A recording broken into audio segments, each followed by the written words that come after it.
क्या आप जानते हैं कि ज्येष्ठ मास के कृष्ण पक्ष में पड़ने वाली इस एकादशी को अपरा क्यों कहा जाता है? शास्त्रों में लिखा है कि इसके पुण्य की कोई सीमा नहीं है। लेकिन क्या आप जानते हैं कि एक धर्मात्मा राजा को अपने ही भाई के कारण भयंकर प्रेत क्यों बनना पड़ा? क्या कोई ऐसा भी है जिसे गंगा स्नान भी नहीं धो सकता, पर ये एकादशी मिनटों में काट देती है? आखिर उस पीपल के पेड़ के नीचे ऐसा क्या हुआ था जिसने एक भटकती हुई आत्मा की किस्मत बदल दी?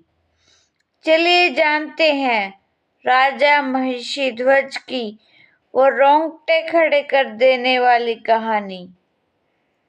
महिषीध्वज नामक एक धर्मात्मा राजा था। राजा का छोटा भाई वज्रध्वज बड़े भाई से द्वेष रखता था। एक दिन अवसर पाकर इसने राजा की हत्या कर दी और जंगल में एक पीपल के नीचे गाड़ दिया। अकाल मृत्यु होने के कारण राजा की आत्मा प्रेत बनकर पीपल पर रहने लगी। क्या एक हत्यारा कभी स्वर्ग जा सकता है? ऋषि धौम्य ने उस प्रेत को देखकर क्या प्रतिक्रिया की? जवाब बस 1 मिनट में आपके सामने होगा, तो कहानी को बीच में न छोड़ें। मार्ग से गुजरने वाले हर व्यक्ति को आत्मा परेशान करती। एक दिन एक ऋषि इस रास्ते से गुजर रहे थे। इन्होंने प्रेत को देखा और अपने तपोबल से उसके प्रेत बनने का कारण जाना। ऋषि ने पीपल के पेड़ से राजा की प्रेतात्मा को नीचे उतारा और परलोक विद्या का उपदेश दिया। राजा को अगर आप मानते हैं कि कर्मों का फल भुगतना ही पड़ता है, तो कमेंट में हाँ लिखें। कहानी का सबसे रोमांचक हिस्सा अब शुरू हो रहा है।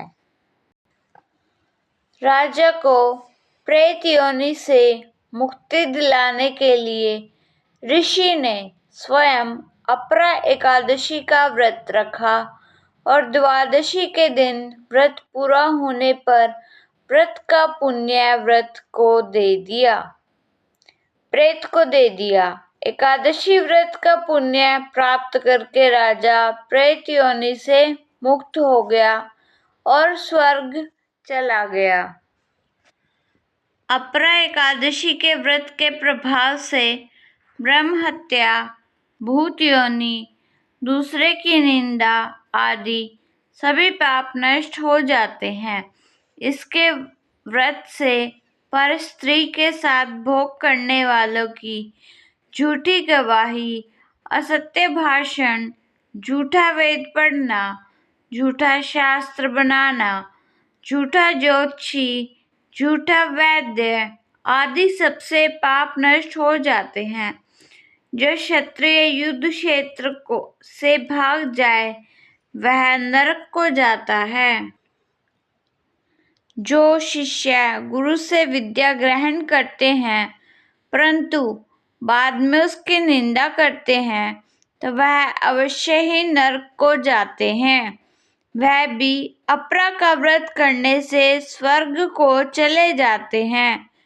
जो फल तीनों पुष्करों में स्नान करने से या कार्तिक मास में स्नान करने से अथवा गंगा जी के तट पर पितरों को पिंडदान करने से या सिंह राशि वालों को बृहस्पति के दिन गोमती में स्नान करने से, कुंभ में श्री केदारनाथ जी के दर्शन करने से तथा भद्रिका आश्रम में रहने से, सूर्य चंद्र ग्रहण में कुरुक्षेत्र में स्नान करने से मिलता है, वह फल अपरा एकादशी के व्रत के बराबर है।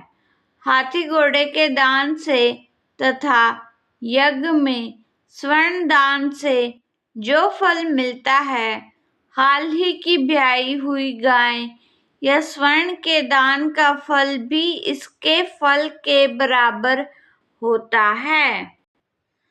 अपरा एकादशी के दिन भक्ति पूर्वक विष्णु भगवान का पूजन करना चाहिए, जिससे अंत में विष्णु पद की प्राप्ति होती है।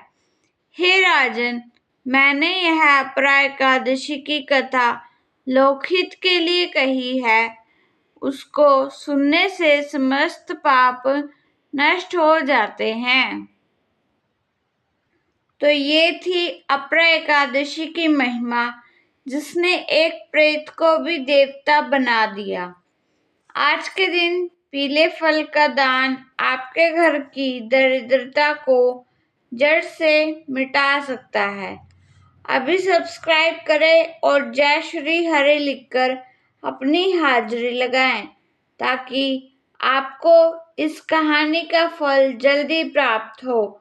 मिलते हैं अगली दिव्य कथा में।